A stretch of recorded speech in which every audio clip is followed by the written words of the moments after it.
Bismillahirrahmanirrahim. Alhamdulillahi rabbil alamin.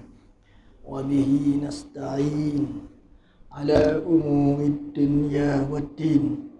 Wassalatu wassalamu ala ashrafil anbiya'i wal mursalin Sayyidina Muhammadin sallallahu alaihi wasallam wa ala alihi wa sahbihi wa tabi'in wa tabi'it tabi'in lahum bi ihsanin ila yaumiddin. Allahumma nawwir qulubana bi anwaril Qur'an. Ya Allah, terangilah hati-hati kami dengan cahaya Al-Quran.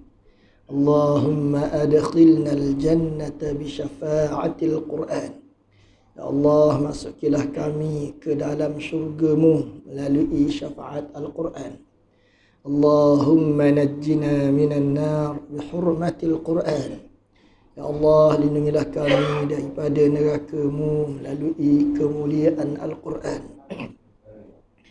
Rabbana afrigh alaina sabran wa thabbit aqdamana wansurna 'alal qaumil kafirin. Rabbana atina min ladunka rahmatan wa hayyi lana min amrina rasyada. Amma ba'd. Kita sambung perbincangan kita akidah Ahli Sunnah wal Jamaah, bab yang berkaitan tentang pakaian, minuman, makanan, minuman dan pakaian penghuni syurga. Kita tengok pula beberapa ayat yang menjelaskan tentang pakaian penghuni syurga. Allah Ta'ala berfirman, "Hadzani khasmani ikhtasamu fi rabbihim. Alladhina kafaru qutti'at lahum thiyabun min nar. Yusabbu min fawqi ru'usihimul hamim. Yusharu bihi ma fi butunihim wal julud. Walahum maqami'u min hadid. Kullama aradu an yakhruju minha min ghammin u'idu fiha. Wadhuqu azabal hariq." Inilah dua golongan, mukmin dan kafir, yang berbantahan tentang Tuhan mereka. Maka orang-orang yang kafir akan dipotongkan untuk mereka pakaian daripada api neraka, serta dicurahkan atas kepala mereka air panas yang menggelegak, yang dengannya dihancurkan apa yang ada dalam perut mereka dan juga kulit badan mereka. Dan mereka pula disediakan batang-batang besi untuk menyeksa mereka. Tiap-tiap kali mereka hendak keluar dari neraka itu, disebabkan mereka menderita azabnya, mereka dikembalikan padanya, serta dikatakan, "Rasakanlah kamu azab yang membakar pedih." Berhubung dengan seksaan dalam neraka Jahim ini, Rasulullah sallallahu alaihi wasallam telah menerangkan dalam hadisnya yang diriwayatkan daripada Abu Hurairah radhiyallahu anhu, sabdanya, "Innal jahima la yusabbu ala ru'usihim fayanfudhul hamim hatta yakhlusa ila jawfihi fayaslutu fi jawfihi hatta yamruqa min qadamayhi wa huwa as-sihr thumma yu'adu kama kan." Rawahu at-Tirmizi wa qala hadha hadithun hasanun sahih. Sesungguhnya seksa dalam neraka Jahim itu adalah di atas kepala orang-orang yang derhaka. Dituangkan air yang panas mendidih, kemudian terus masuk ke dalam sehingga menembus ke dalam perut mereka. Kemudian keluar segala isi yang ada di dalam perut itu hingga nampak meleleh dari kedua tapak kakinya. Dan dialah yang mencairkan isi perut itu, kemudian dikembalikan lagi sebagaimana semulanya. Ayat yang kita baca ni menceritakan tentang keadaan ahli neraka.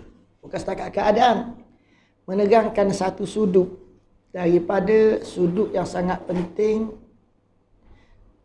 iaitulah pakaian. Pakaian ni satu hal yang sangat penting, Kerana manusia itu dia tidak boleh membiarkan dia berada dalam keadaan tidak berpakaian. Kalau Nabi Adam alaihissalam setelah Nabi Adam makan makanan yang dilarang oleh Allah Ta'ala, Allah cabut pakaian dia. Pakaian apa? Pakaian roh dia. Pakaian itu namanya taqwa. Jadi Nabi Adam pun ambil daun-daun syurga untuk menutup pakaian jasadnya. Pakaian jasadnya tutup. Pada itu Nabi Adam pun turun ke bumi dalam keadaan menutupi badannya dengan daun-daun syurga. Gitu saja. Kemudian Nabi Adam diperintahkan ataupun Nabi Adam mencari semula pakaian takwa dia, pakaian roh dia, takwa. Dan dia dapat semula pakaian dia. Pakaian ni tak nampak ni. Tak nampak dengan mata jasad. Pakaian ni pakaian ahli syurga. Setelah menunaikan ibadah haji. Jadi kita menunaikan ibadah haji, kita disuruh ihram tu seolahnya nak suruh kita faham pakaian kita telah hilang. Kita pakai pakaian ihram maknanya pakaian kita telah hilang. Kita tu siapa dia? Kita tu adalah roh. Pakaian ihram adalah nak menggambarkan roh kita tidak ada pakaian. Jadi digambarkan tepek sikit saja pada jasad dengan syarat-syarat yang tertentu. Okay. Setelah menunaikan perintah haji, masa perintah haji itu dilarang bersama suami isteri. Dilarang bersama suami isteri. Setelah dapat menunaikan ibadah haji, orang pun bertahallul. Tahallul dari segi bahasa makna dia boleh pakai belaka lah. Tapi dari segi rohaninya maknanya dapat semula pakaian rohani, pakaian takwa dengan melakukan ibadat puasa itu. Dengan melakukan ibadat puasa dapat semula pakaian takwa, maka bolehlah membuat perkara yang dilarang dalam masa tadi, dalam masa ihram tadi. Jadi bila kita bertahallul boleh sama dengan isteri. Bila kita bertahallul boleh bersama dengan isteri. Nak menerangkan bahawa pakaian asal, pakaian roh, takwa yang hilang tu mari balik semula dah. Simbolik. Simbolik.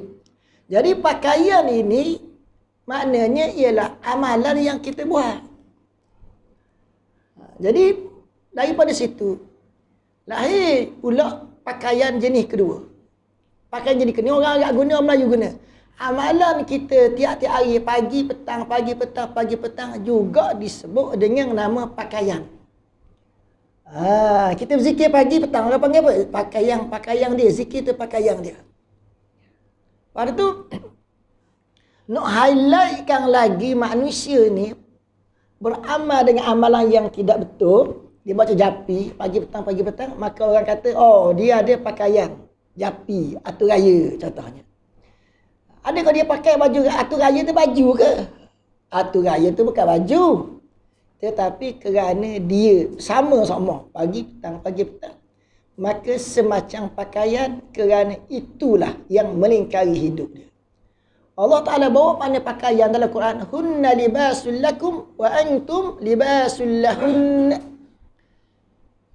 Isteri kamu jadi pakaian kepada kamu. Kamu jadi pakaian kepada isteri kamu. Pakaian macam mana? Ada ulama kata masa bersama itu menutupi antara satu sama lain. Ulama tasawuf dia faham dalam, dia hurai dalam lain, dia kata pakaian. Suami jadi pakaian pada isteri. Pakaian jiwa. Tapi suami tak jadi pakaian hati pada isteri. Isteri jadi pakaian pada suami. Pakaian jiwa. Isteri tak jadi pakaian hati pada suami. Hati ni bak lain. Hati dengan makna tasawuf lah, dengan makna ruh, bak lain. Pakaian dia lain. Jiwa, betul lah, isteri dia tu pakaian dia lah, dalam bak jiwa.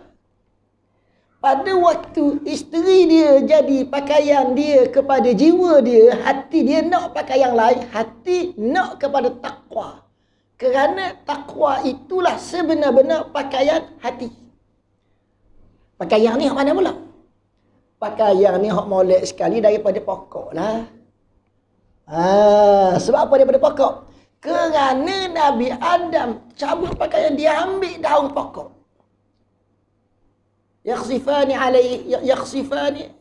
wa tafiqa yakhsifani alaihima min waraqil jannah. Nabi Adam ambil apa? Daun pokok waraqil jannah. Jadi pakaian hormonik sekali, memang mari daripada tumbuh-tumbuhan. Hak ni hak jasad. Hak jiwa nak pada pasangan tu jadi pakaian dia. Hak hati telah pakai takwa. Apabila manusia itu tidak ada takwa, maknanya hati dia tidak ada pakaian. Bila hati dia tidak ada pakaian, kena tutup juga. Akan berlakulah.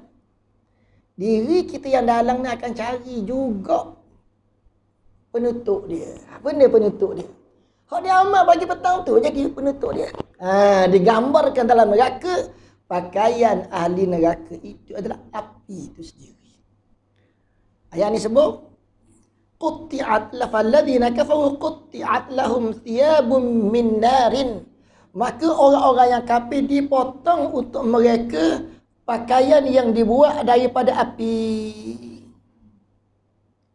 Yusabbu min fawqi ru'usihimul hamim, yang dicurahkan atas kepala mereka air panas yang menggelegak. Ini kita tak faham. Ada baju jenis panas. Baju jenis panas ni kalau kita pakai siang hari musim panas, lepas. Baju musim panas, baju jenis panas mesti dia pakai musim sejuk. Kulit kambing. Kulit kambing orang pakai musim sejuk. Tiba-tiba kita ambil kulit kambing ni, kita pakai musim panas. Duduk setengah jam pakai gelegak. Itu contoh. Baju itu, pakaian itu dibuat, dipotong. Baju itu daripada api neraka yang dicurahkan daripada atas kepala. Min ru'usihimul hamim, dicurah daripada atas kepala mereka yang menggelegak. Air itu, air panas yang menggelegak. Ini kita tak nak gambarkan macam mana dahsyatnya. Yusharu bihi ma fi butunihim wal julud, yang dengannya dihancurkan apa yang ada dalam perut mereka dan juga kulit badan mereka. Walahum maqami'u min hadid. Nombor satu. Yang kedua, disediakan batang besi untuk menyeksa ahli neraka. Dan gambaran yang ketiga, gambaran yang dahsyat ni ialah kullama aradu an yakhruju minha min ghammin u'idu fiha. Ketika mereka nak keluar kerana tak tahan dah duduk situ. Nak keluar kerana tak tahan dah duduk situ. Bukan nak keluar kerana nak rehat ambil angin tau. Bukan nak keluar kerana suka-suka tau. Nak keluar kerana tak tahan dah duduk situ. Maka dia atau balik tempat. Maknanya dia tonyoh masuk semula dalam. Tonyoh masuk semula ke dalam. Tonyoh masuk semula ke dalam. Tak boleh keluar. Ini gambaran azab lah. Yang orang yang ada iman, dia akan melihat perkara ni dengan hati yang gemetar. Kemudian disebut mengenai siksaan neraka jahanam pula adalah disediakan kepada penghuninya hamparan daripada api neraka untuk orang yang melakukan penderhakaan dan kesalahan-kesalahan dunia, yang mana atas mereka lapis penutup dari api neraka. Firman Allah Ta'ala, innal ladzina kazzabu biayatina wastakbaru anha la tufattahu lahum abwabus sama' wa la yadkhulunal jannata hatta yalijal jamalu fi sammil khiyat wa kadzalika najzil mujrimina lahum min jahannama mihadun wa min fawqihim ghawash wa kadzalika najzil zalimin. Sesungguhnya orang-orang yang mendustakan ayat-ayat kami, perintah Allah Ta'ala, dan angkuh mereka itu daripada mematuhi perintah Allah, tidak sekali-kali akan dibukakan bagi mereka pintu-pintu langit, dan mereka tidak akan masuk syurga hingga unta masuk ke lubang jarum. Dan demikianlah lagi kami membalas orang yang melakukan kesalahan. Disediakan untuk mereka hamparan daripada api neraka dan atas mereka itu lapisan-lapisan penutup daripada api neraka. Atas bawah semua ditutup dengan api neraka. Dan demikianlah kami membalas orang-orang yang zalim disebabkan keingkaran mereka. Ayat ni nak cerita bahawa orang yang takabur, dia dua sini. Kadzabu maknanya mendustakan perintah Allah Ta'ala. Mendustakan maknanya mempersenda-sendakan. Bukan saja tak buat. Tak buat, dia istighfar. Tak apa. Ni tak buat, dia mari selapis lagi. Mempersenda-sendakan, ejek. Menghina, mempelekeh. Dua. Mendustakan ayat kami, wastakbaru. Mari lapis ketiga, dia takabur pula, sombong pula. Orang yang seperti ini akan berada di dalam neraka sampailah satu tempoh yang Allah Ta'ala kehendaki. Selagi tak sampai tempoh tu, mereka tidak akan dikeluarkan daripada neraka. Allah Ta'ala gambarkan. La tufattahu lahum abwabus sama' wa la yadkhulunal jannata hatta yalijal jamal fi sammil khiyat. Dua cerita. Cerita dunia, cerita akhirat. Cerita dunia ialah la tufattahu lahum abwabus sama'. Habis itu. Tidak dibuka kepada mereka pintu langit. Maknanya roh mereka selepas mereka mati tak boleh naik ke langit kerana pintu langit itu tidak dibuka. Maka roh tu duduk mana? Roh tu berada di alam syahadah, di alam dunia ni lah. Sama ada roh tu boleh pergi mari atas muka bumi ni, daripada Amerika pergi Jepun, daripada Jepun pergi Kanada, Kanada balik Malaysia, Malaysia pergi ke India. Roh boleh jalan ke mana dia nak pergi. Tapi perjalanan ni perjalanan yang tidak diketahui kerana perjalanan ni perjalanan di alam ghaib, perjalanan ghaib. Tapi duduk dalam kawasan alam syahadah. Kalau hatu Jepun tu, hatu bukan roh. Satu hari yang lain kita jumpa hatu Jepun atas jalan raya. Dia berjalan daripada Sipang ni sampai ke Sipang ni. Itu bukan roh. Roh itu benda halus yang tak dapat dilihat. Dia berjalan. Berjalan ini kita tak nampak. Tapi berjalan ni dua. Berjalan dapat melintasi langit ataupun tidak dapat melintasi langit. Ibarat gini. Kita bawa kereta. Kita nak pergi ke satu tempat lah. Pergi Gombok lah contoh. Contoh ni. Ada orang memang dia boleh pergi ke Gombok. Sampai tempat dia nak pergi. Ada orang nak pergi ke Gombok, kena rak belok di Kepung, tak sampai. Jadi roh ini sebenarnya dia mestilah. Roh ini dia nak naik ke langit. Sebab dia, langit ini bukan langit no. Langit ini alam ghaib. Sebab dia dijadikan di alam malakut, dia nak balik semula ke alam malakut. Kerana di alam malakut itu adalah keindahan. Keindahan yang tidak ada di alam syahadah, alam mulki ini. Dan indah, indah alam malakut. Dia mesti nak balik juga ke alam malakut kerana alam malakut tu kapung dia. Indah ke tak indah ke nak balik juga. Tapi indah. Indah lagi lah nak balik. Ni cerita ni orang yang masih kubur atas dunia ni. Tak kiamat lagi ni. Sekarang. Ada yang boleh balik. Makna boleh balik tu, boleh naik ke langit. Boleh sampai kepada alam malakut. Macam cerita orang tak ada nak pergi ke Gombok, sampai ke Gombok. Ke alam malakut tu luar lah. Alam malakut tu luar, berapa jauh dia boleh pergi. Ini bab lain pula. Boleh masuk situ. Cerita boleh masuk situ dulu. Tetapi ada kumpulan yang lain. Kumpulan kedua tak boleh masuk situ. Macam orang yang kena tahan di Kepung tadi tak boleh sampai ke Gombok. Hak ni macam mana? Hak ni ialah orang yang roh dia tidak boleh melepasi pintu langit yang pertama. Duduk bawah ni. Kat dunia ni lah.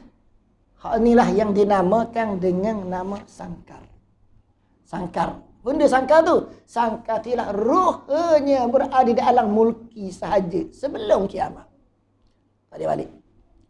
Ada hadis cerita roh yang mati syahid itu adalah terbang, adalah duduk dalam temolok burung hijau, terbang dalam syurga. Mana apa? Siapa ke langit? Siapa ke alam malakut? Siapa lagi? Ni dah kiamat lagi ni. Tapi dia telah berada di dalam suatu kelazat kehidupan yang lazat yang indah. Ibarat duduk dalam temolok burung tu, terbang ke sana kemari dalam syurga. Ibarat macam orang naik kapal terbang, pergi mesyuarat di Jepun, pergi mesyuarat di Amerika, pergi mesyuarat di India pula, pergi mesyuarat Afrika. Ibarat. Di mana mesyuarat tu? Di dalam syurga tu, maknanya di alam malakut. Hak ni boleh litah langit tamu. Langit tamu bukan laki ni, langit ghaib. Ni cerita ghaib. Digambarkan Nabi Isra' Mi'raj bukan langit ni. Hak orang kafir boleh kaji. Yang orang kafir boleh bubuh nama galaksi. Bukan hak tu. Alam ghaib yang kita tak boleh nak faham, melainkan melalui Nabi cerita perjalanan Isra' Mi'raj macam ni. Hak tu. Jadi Nabi sebut dah, ada ramai orang yang dihalau oleh penjaga langit tamu. Ada ulama buat detail lah. Malaikat yang menjaga pintu langit tamu tu, ketua dia namanya Ismail. Ismail ni malaikat arwah hamba orang ni, hamba. Maka orang ni duduk sampai pintu langit, lari. Cari pintu langit lain pula. Cari pintu langit B ni pula barangkali. Pintu langit B ni barangkali. Usahalah nak pergi sampai kepada pintu langit B. Sampai ke pintu langit B, kena halau pula. Kita bayangkan Masjidil Haram lah. Kita boleh masuk ke pintu A, pintu B, pintu C. Tiba-tiba semua pintu tu menghalang kita daripada boleh masuk. Habis pusing, tak boleh masuk juga. Pusing round yang kedua pula, tak boleh juga. Begitulah perjalanan ruh orang ni. Orang yang kadzabu bi ayatina wastakbaru. Dua sifat. Orang yang mendustakan ayat kami dan bertakabur. Pusing round kedua, tak boleh. Pusing. Habis pusing rata dah. Semua round kedua dah dilalui, tak boleh juga. Pusing pula round ketiga. Begitulah sampai hari kiamat. Ini perjalanan dunia, belum kiamat. Bila kiamat, wala yadkhulunal jannata hatta yalijal jamalu fi samil khiyat. Dan tidak masuk ke dalam syurga. Ini cerita akhir ni. Tidak masuk ke dalam syurga sehingga masuk unta ke dalam lubang jarum. Khiyat makna dia jarum jahit. Ni Quran sebut, pada tu perkataan ni menjadi musul, menjadi bidalang kata perumpamaan bagi orang Arab. Bagi menerangkan hal yang mustahil berlaku. Kita orang Melayu ni hal yang mustahil berlaku, kita kata apa? Tunggu kucing tumbuh tanduk. Orang Melayu cakap. Tapi mungkin ada kucing tumbuh tanduk, wallahu alam lah. Mungkin ada lah kucing buat projek dengan kambing ke apa ke, jadi tumbuh tanduk katakan. Mungkin boleh berlaku. Tetapi dalam pemikiran orang Melayu, pepatah dia, perumpamaan bidalang kata dia, bila sebut kucing tumbuh tanduk, maknanya barang yang mustahil akan berlaku. Dalam Quran, Allah Ta'ala mempersembahkan suatu ilmu baru kepada orang Arab. Makna ayat ni jadi pepatah bidalang kata tu adalah ada menarik, tepat kelakar. Kucing. Kita Melayu, kita kucing. Tunggu kucing tumbuh tanduk. Tengok-tengok ada sungguh kucing tumbuh tanduk. Jadi kelakar tak? Maknanya ialah tidak berlaku. Itu berlaku. Bagi orang Arab, sehinggalah unta boleh masuk dalam lubang jagung. Kalau ada sungguh unta boleh masuk dalam lubang jagung, mustahil. Ada tak unta boleh masuk dalam lubang jagung? Buat jagung, buat lubangnya besar sikit. Suruh unta masuk, boleh lah. Tapi tahu, dalam pemikiran orang Arab, Sehingga unta boleh masuk dalam lubang jarum. Maknanya benda yang mustahil berlaku. Ada indah kat situ. Allah Ta'ala nak gambarkan mustahil orang kafir boleh masuk syurga. Dia buat suatu perumpamaan yang indah. Indah ni orang Arab pakai. Jadi di dalam kata dia. Jadi benda yang mustahil Arab kata apa? Hatta yalijal jamal fi sammil khiyat. Makna ayat ni sebenarnya ialah orang yang kadzabu bi ayatina wastakbaru, mereka tidak akan masuk ke dalam syurga selama-lamanya. Selama-lamanya tu ada tarikh dia pula lah. Wa kadzalika najzil mujrimina, demikianlah kami membalas orang-orang yang melakukan kejahatan. Mujrimin ni maknanya buat jenayah. Orang berzina, orang mencuri, lahum min jahannama. Jahannam min jahannama, dia baca dengan bagi atas ni. Mamnu' minas sarfi. Disediakan kepada mereka mihadun, hamparan daripada api neraka itu, hamparan. Wa min fawqihim ghawash. Hamparan ni makna kaki pijak buat berjalan. Kaki pijak buat berjalan, maka kaki itu mendapat azab. Wa min fawqihim ghawash, dan daripada atas kepala mereka pula ada lapisan penutup daripada api neraka. Ulama kata diberi pakai dengan serban daripada api neraka. Nak cerita apa? Kalau kuci ke atas, kuci ke bawah, habis tak nak lari dah lah. Gambaran ini nak menerangkan bahawa orang ini, orang yang mendustakan data kabur ini, tidak boleh lari daripada azab Allah, kerana kaki dia pun diazab dan kepala dia pun diazab. Bukan kaki dan kepala saja, tapi nak menggambarkan indahnya ayat Quran, menggambarkan mereka diazab dengan dua je, ujung atas, ujung bawah. Boleh lari tak? Habis cerita dah lah. Tapi seksaan itu kena semua sekali, bukan kena atas, kena bawah saja. Dia gambar yang atas dan bawah ni gambar yang kekuatan manusia. Kita ambil wuduk, mana? Ambil wuduk, ujung, sisi, ujung, bawah, ujung, atas. Apa makna kita berwuduk itu, kita basuh ujung? Sebab ujung tu adalah suis besar. Bila azab itu dikenakan ayat cerita, orang yang disesa itu disesa, dia kena azab pada ujung. Maknanya dia kena azab pada suis diri kita. Suis diri kita kena seksa, habis diri kena tanggung belaka. Suis diri ni kepala, hubung-hubung. Roh masuk ke hubung-hubung. Kemudiannya ujung kaki, tapak kaki. Orang yang beriman, rohnya dimasuk ke hubung-hubung kepala, ditarik ke hubung-hubung juga. Roh masuk ke tu, tubik ke tu. Orang yang kufur, yang banyak melakukan maksiat, rohnya ditarik melalui tapak kaki dia. Benda masuk ke tu, dia tubik ke tu, tubik lah. Masuk ke tu, kita tubik ke lain, boleh tubik tau. Ia tak lalu ke pintu dia, boleh keluar tau. Gambaran azabnya, seolahnya roh tak boleh nak jumpa, tak boleh keluar kerana tak jumpa cari pintu, kerana dia tidak ditarik daripada pintu dia masuk. Gambaran azab. Ditarik ke pintu lain, tak jumpa cari pintu keluar sebab dia tak masuk ke tu. Dan kali ditarik juga, secara logik kita boleh faham lah tau.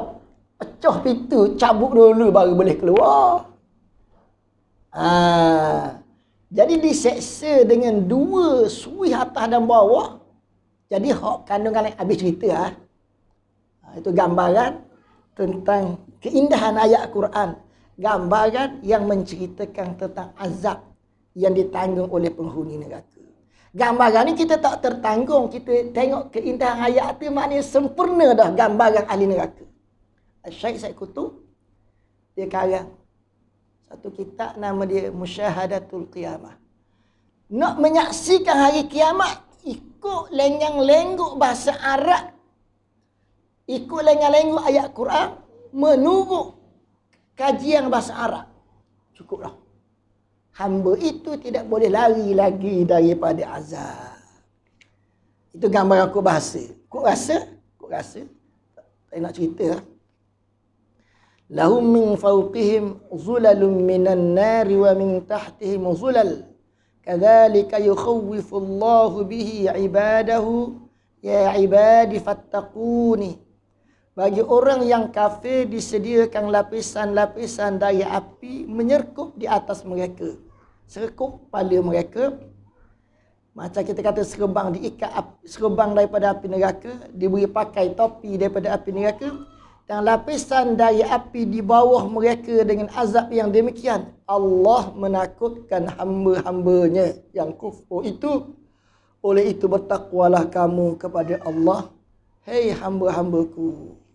Sini maknanya segala anggota tubuh kita mestilah berada dalam keadaan sentiasa melakukan ketaatan kepada Allah. Para penghuni neraka jahanam tidak akan mati selama-lamanya dan tidak pula hidup di dalam neraka itu merasa senang dan nyaman. Hidup pun tak, mati pun tak. Ini adalah ayat yang nak menggambarkan kesengsaraan. Ini telah ditegaskan oleh Allah Subhanahu wa taala di dalam firman-Nya. Wa yatajannabuhal ashqal ladzi yasla an-naral kubra thumma la yamutu fiha wa la yahya. Suratul A'la. Dan orang yang sangat celaka akan menjauhkan dirinya daripada peringatan yang benar. Ashqa. Orang yang syaqi, orang yang celaka. Celaka tu macam mana? Dia akan melarikan diri daripada peringatan. Dia akan, bila orang beringat pada dia, dia akan berdalih. Dalih itu maknanya halah lah, dia pusing. Kalau dia tak boleh berdalih, pusing, halah dia dah habis dah, dia akan lawang menghadap. Mengelawang tu dia sembunyikan di belakang. Halah, lapis pertama, hijab pertama. Lawang, ni duduk pada hijab yang kedua, lapis kedua. Sebab apa? Dia sembunyikan engkar itu di lapis kedua. Kerana dia ada akal yang cerdik. Akal akan mengajar dia buat halah. Wa yatajannabuhal ashqa alladhi yasla an-nar al-kubra thumma la yamutu fiha wa la yahya. Dialah orang yang menerima bakaran neraka yang amat besar, selain daripada itu ia tidak mati di dalam neraka dan tidak boleh hidup senang di dalam neraka. Dalam Al-Quran Allah Ta'ala telah menyatakan juga para penghuni neraka itu terhalang daripada rahmat Allah dan mereka menderita bakaran api neraka. Ini telah ditegaskan oleh Allah Subhanahu wa Ta'ala di dalam firman-Nya. Kalla innahum 'an rabbihim yawma idzin lamahjubun thumma innahum lasalul jahim. ثم يقال هذا الذي كنتم به تكذبون. Suratul Mutaffifin. Jangan sekali-kali. Sesungguhnya mereka pada hari itu tetap terdendeng daripada rahmat Allah Ta'ala. Hijab. Al-hijab maknanya terhalang, terdendeng. Kemudian, thumma innahum lasalul jahim. Kemudian, sesungguhnya mereka akan menderita bakaran neraka. Menderita bakaran neraka. Maknanya, yang pertama, mahjubun, terdendeng. Terdendeng maknanya terhalanglah daripada mendapat rahmat Allah. Tak ada rahmat dah. Kalau dalam azab ada rahmat, tak apa lagi macam atas dunia ni. Atas dunia sakit macam mana pun, kok satu sudut sakit tak mampu nak tanggung. Kok satu sudut sakit itu melahirkan harap. Harap jadi nikmat. Tiap orang sakit dia berharap. Berharap obat ni lah jadi baik. Berobat tak baik. Harap orang ni lah berobat jadi baik. Berobat tak baik. Berharap pada obat. Berharap pada orang yang merawat. Berharap pada cara berobat. Jadi dengan harapan dia tu, dia dapat satu nikmat. Siapa dah putus dah harap. Mari pula harap yang baru. Harap yang kedua. Harap yang ketiga. Jadi dengan berharap itu boleh mengurangkan sakit dia dah. Harap jadi satu rahmat dah. Walaupun dia sakit. Dalam sakit tu ada rahmat. Benda rahmat sakit. Dia berharap pada obat dia. Lega kau.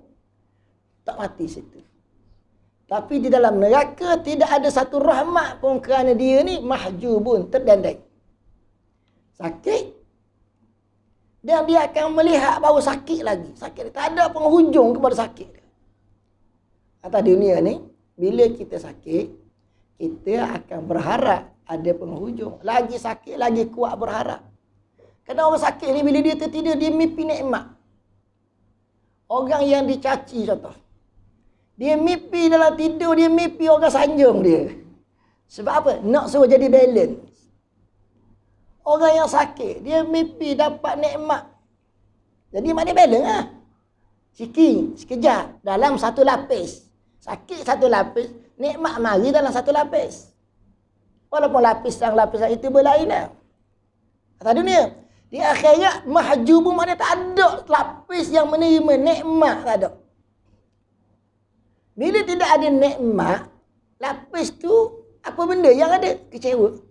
Sakit dan kecewa. Sakit dan kecewa. Sakit dan kecewa. Tidak ada harap lagi. Sakit dan kecewa maknanya mati ya. Tapi tidak mati. Sakit dan kecewa. Maknanya berjalan dalam mati. Tak ada lah. Tak ada hidup dalam mati ya. Tapi tidak ada mati. Hidup dalam keadaan macam tu. La mahjubun, terdendeng daripada rahmat Allah. Terdendeng daripada harapan akan berakhir azab ini, akan berakhir sengsara ini. Terdendeng, tak ada. Kemudian la salu, kena salai. Salu, kena salai. Mereka disalai dalam al-jahim. Dua, kena salai. Tak boleh lari dah. Dia pegang kepala, dia pegang kaki, tak boleh lari dah. Thumma yuqalu hadha alladhi kuntum bihi tukadzibun. Dikatakan lagi kepada mereka, inilah yang kamu dustakan dulu. Kena ejek. Ambil rasa. Rasa apa?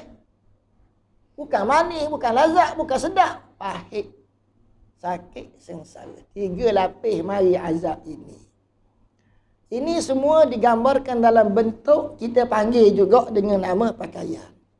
Azab seksa yang dikenakan kepada penghuni-penghuni neraka ini sebagaimana yang telah dinyatakan oleh Allah Ta'ala dalam ayat yang lalu. Terdapat pula beberapa ayat yang lain yang menyatakan orang kafir yang menjadi penghuni tetap neraka itu akan dibakar oleh api neraka. Dan tiap-tiap kulit mereka yang masak hangus dibakar api neraka tadi akan diganti pula dengan kulit yang lain agar mereka merasa azab seksa bakaran neraka selama-lamanya. Firman Allah Ta'ala, innal ladhina kafaru bi ayatina sawfa nuslihim nara. Salah lagi. Salah yasli. Nuslihim nara. Kullama nadijat juluduhum baddalna juludan ghayraha liyadhuqul azab. Innallaha kana azizan hakima. Surah An-Nisa. Sesungguhnya orang-orang yang kafir ingkar kepada ayat-ayat kami, nescaya kami akan membakar mereka di dalam api neraka. Saufa nuslihim nara. Kullama nadijat juluduhum. Nadijat makna dia matang. Maknanya masuk. Tiap-tiap kali kulit mereka masuk hangus.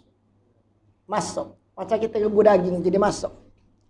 Kami gantikan untuk mereka kulit yang lain supaya mereka dapat merasai azab sengsara ini. Ini ayat julud. Julud makna dia kulit. Kulit bukan makna kulit. Kulit makna semua sekali. Tapi Allah Ta'ala sebut kulit di sini ada satu keindahan.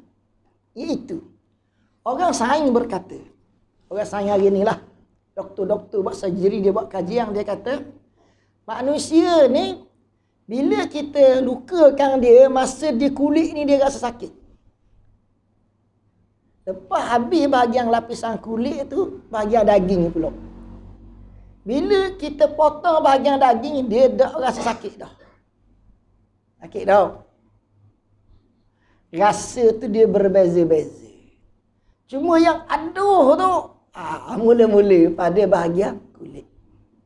Jadi ayat ni sebut dia bakar kulit tu nak memperjelaskan dengan cara yang mendalam. Mempertegaskan sungguh-sungguh. Ahli neraka dibakar kulit bersalin. Atas dunia kulit bersalin juga. Tahu? Tapi lambatlah. Dibakar, bersalin. Dibakar lagi. Hatta kullama nadijat, bila mana masak bakaran tu. Ganti yang lain pula. Bakar lagi. Masak pula. Dibakar lagi. Dulu dicerita, Tuhan cerita bakar kulit, bukan mana bakar kulit saja. Tapi Tuhan cerita bakar kulit nak menggambarkan dari sudut bahasa saja. Mencerminkan azab yang sangat pedih kerana kulitnya lah lapis yang memberikan sensor, memberikan rasa pedih. Jadi maknanya Quran cuba gambarkan dengan gambaran yang cukup, yang benar-benar, yang betul bagi mereka yang faham. Firman Allah Ta'ala tersebut jelas menunjukkan bahawa setiap kulit penghuni neraka yang sudah hangus, hancur dan habis berkecai dimakan api akan diganti pula dengan kulit yang lain, supaya penghuni neraka itu sentiasa merasa kesakitannya di sepanjang masa. Dan juga kerana sakit yang sangat-sangat sakitnya ialah di dalam orak di lapisan kulit kita. Ini saintifik hari ni lah. Azab seksaan yang sangat-sangat sakit dan pedih yang dirasai oleh penghuni neraka itu diperlihatkan oleh Allah Subhanahu wa Ta'ala di antara seorang dengan seorang yang lain. Di mana pada saat itu mereka mengharap dapat kiranya menebus diri mereka dengan apa sahaja yang disayangi dan yang dikasihinya. Asalkan mereka terlepas dari azab seksa neraka itu. Tetapi Allah Azza wa Jalla tidak akan melepaskan mereka dari azab seksaan neraka yang dikenakan kepada mereka.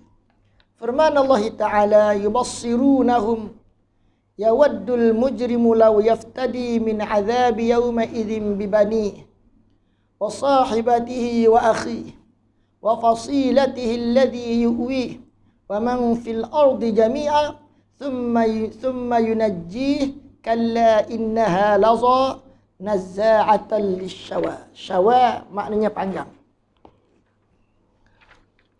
Kan mereka penghuni neraka masing-masing diberi tempat satu sama lainnya pada saat yang demikian.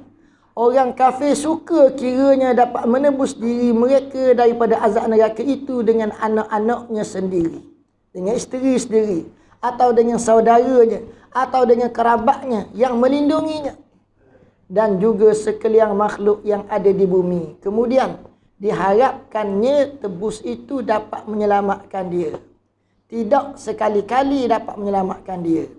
Sesungguhnya neraka yang disediakan untuknya tetap menjulang-julang api yang membakar, menggugurkan kulit ubun-ubun mereka, ubun-ubun dan anggota tubuh badan mereka. Yubassirunahum yawaddul mujrimu law yaftadi. Yubassirunahu maknanya mereka penghuni neraka masing-masing diberi tempat satu sama lain, satu sama lainnya pada saat yang demikian. Yubassiru maknanya diperlihatkan. Yubassirunahum makna dia dipertontonkan azab.